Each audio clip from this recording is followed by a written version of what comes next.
What's up, adventurers? Jeff back with another video. Well, back in December when the Book of Boba Fett dropped, I went ahead and pre-ordered a couple of the figures from Hasbro. The first one being this Book of Boba Fett, the Black Series 6-inch figure.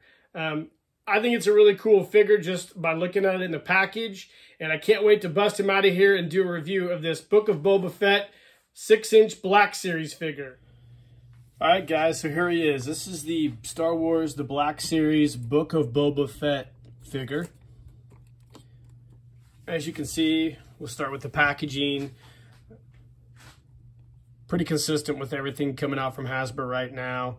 I believe these will be the last wave of figures that will get an actual plastic window box. Hasbro has apparently embraced going pseudo green, so everything will be in a cardboard box with a rendering on the front of what the figure looks like. I've seen a few of these in the stores. I don't give a shit either way, so whatever. If it lasts for a long time, then I don't care what you put them in, if you're keeping the package, obviously. But on the side, you've got some nice box art of Boba Fett from the actual TV series that came out last December. And on the back, we get all the garbage Hasbro basically puts on all their packaging. So I've always wondered why they put so much garbage on there, but I'm sure some lawyer talked him into it. So yeah, cool packaging, very indicative of all the nicer Star Wars The Black Series figures. Very similar to the packaging of my Star Wars, I believe it was the Empire Strikes Back or Return of the Jedi Boba Fett that I reviewed a while back. I'll put a link in the description of this. So as you can see, Boba Fett comes with a helmet, his jet pack, a blaster pistol, and his signature rifle. We'll go ahead and pause the video. We'll take this guy out of the package and take a closer look at him. All right, guys. So the figure itself stands right at 6 inches tall, which is consistent with most of all the other Hasbro Black Series Star Wars figures. We'll talk about his accessories first. First thing, he comes with this cool blaster pistol we saw him use, I believe, in The Mandalorian Season 2. Really cool, just a little blaster pistol. We never saw Boba Fett in any of the prequel, or I guess the original trilogy movies, use a blaster like this. And then obviously he comes with his cool rifle. We've seen different variations of this rifle used in different figures for Boba Fett. I'm sure he has several different versions of this. I don't know the history of this rifle, and I don't really care, but I know it looks a little bit different every time they make a figure. He obviously comes with his Mandalorian Jet Pack, which we've seen in different TV series and cartoons. All the Mandalorians, like Death Watch and some of the other factions, use this specific backpack here. Jango Fett had one as well. I believe this is Jango's backpack, Boba Fett repainted. But then again, you know, who knows? It has a small removable missile here that pops out. And of course, it has the pegs for the back to go on the figure. Now, the next part of the accessory that I find extremely interesting is the helmet. The helmet actually is made to fit on Boba Fett's head. In years past, with a lot of these figures and some of these other manufacturers, you would see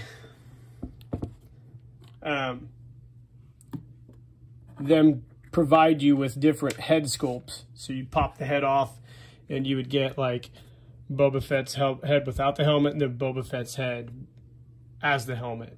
Hasbro went a different direction. They actually made a helmet that actually fits over Boba Fett's head, which we'll put that on here in a second. I find it interesting because I recently watched a Hasbro live stream, and Lenny, the guy who was in charge of the G.I. Joe Classified line, was talking about the changes in materials, and they've allowed themselves to print thinner materials, or print thinner walls for the materials so they can make better sculpts and more usable items. So I'm assuming that they've discovered a pretty good plastic blend that will allow them to print these, or however they make these, mold them, and they last and hold up over time and you can get a pretty good thin wall that doesn't crack or deteriorate. So I think in years past, when you'd see people make helmets in this type of style, they would warp and mold, or warp and you know, bend and whatnot and creep over time. So I think it's interesting to see how this will hold up. I think it's cool that they did it this way. I really appreciate the engineering involved with something like this. So I like that a lot. So the figure, it's pretty nicely done. The engineering on it's interesting. So rather than use a soft goods bottom portion, everything's basically molded. So the joints are here, turns the legs turn down here as well. The ankles, you've got your ball joint here, same thing. He moves at the hips really well, and then the arms have the swivel and other articulation, which is pretty indicative of a Black Series type figure. It looks just like the figure from the Book of Boba Fett with his Tusken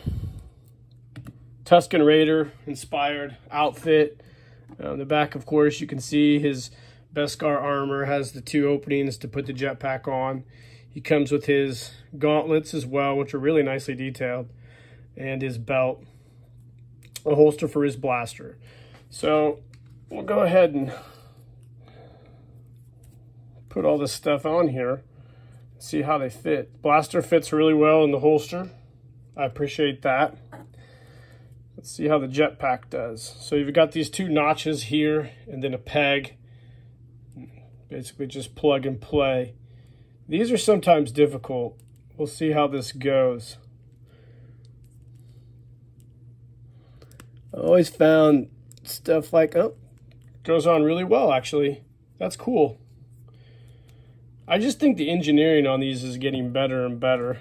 Then let's go ahead and put his signature blaster.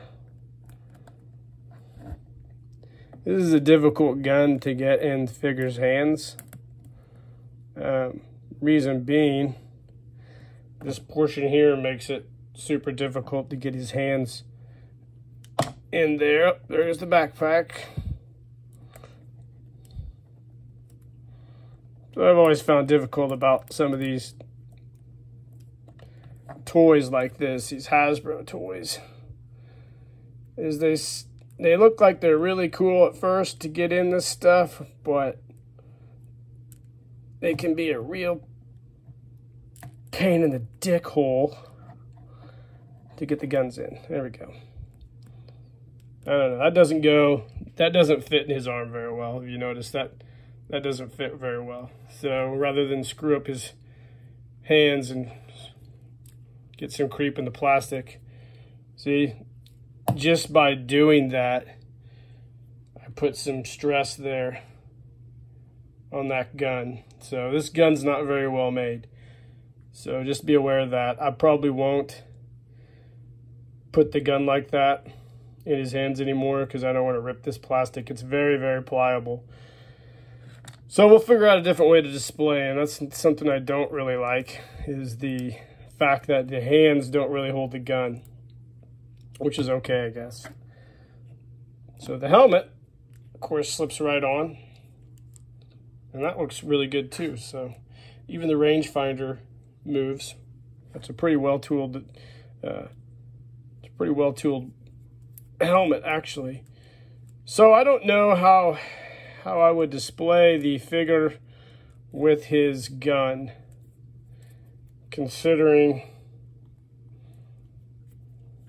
the gun doesn't go on there very well. I guess like that. Yep. The backpack doesn't want to stay on either, so be aware of that. So let's get that on there and then put him here, and we'll take a closer look at him. So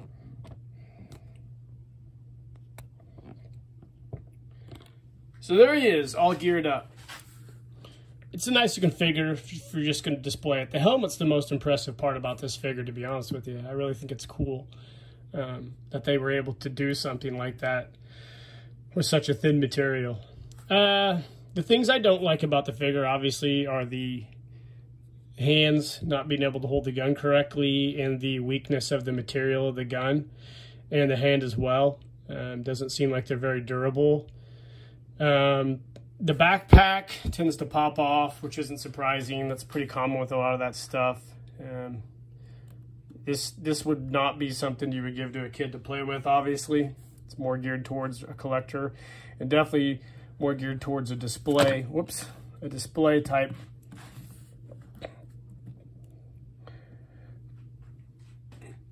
deal for this guy. But all in all, I think the figure's pretty nice. I think he retailed, shipped to me for about 34 bucks. I thought that was a pretty decent price. I mean, given what you get a pretty decent amount of gear. I actually like this figure better than my other Boba Fett Star Wars Black Series, I think from Return of the Jedi, Jabba's sail barge figure. I like this better. I like this version of Boba Fett a lot. I think it's a pretty cool evolution of him. Like I said, the figure though is really nice. I think it's a little overpriced for the weakness in the materials. I don't really like the fact that the hands won't hold the gun correctly. I can live with the fact that the backpack pops off, because that's pretty standard with a lot of toys like this. When you get all these bulky items on there, it's hard to really, you know, get things to work correctly. So there are definitely some weaknesses in this figure. If you're a big Boba Fett fan like I am, I definitely would buy this figure. You probably can get a higher grade figure from SH Arts or Mafex or somebody else, which is will be a better quality figure, but will probably be about double or triple the price if you're able to get on it before they sell out. But I've been buying a few of the Black Series figures lately just because they seem to be readily available and they're relatively still cheap. Now, after all this inflation shit runs its course, who knows, these might be the same price as a Hot Toys figure at some point. But I do like the figure though. I think it's a cool figure to have in my collection. I don't know if you guys bought this figure. I'd be anxious to see in the comments what you think about these or the Black Series figures in general. But yeah, this is our Star Wars Book of Boba Fett, Star Wars the Black Series figure. And it's an alright figure. I'm glad I have it. It'll go on my desk at work along with my other my other Star Wars figures. And he'll just stand there and look off into blank space. So I hope you guys enjoyed the review. Like and subscribe to the page. Hit the notification icon. Definitely leave a comment on what you think about this figure. And I hope you guys enjoyed another shitty toy review. And until next time, guys, keep living the adventure and cheers.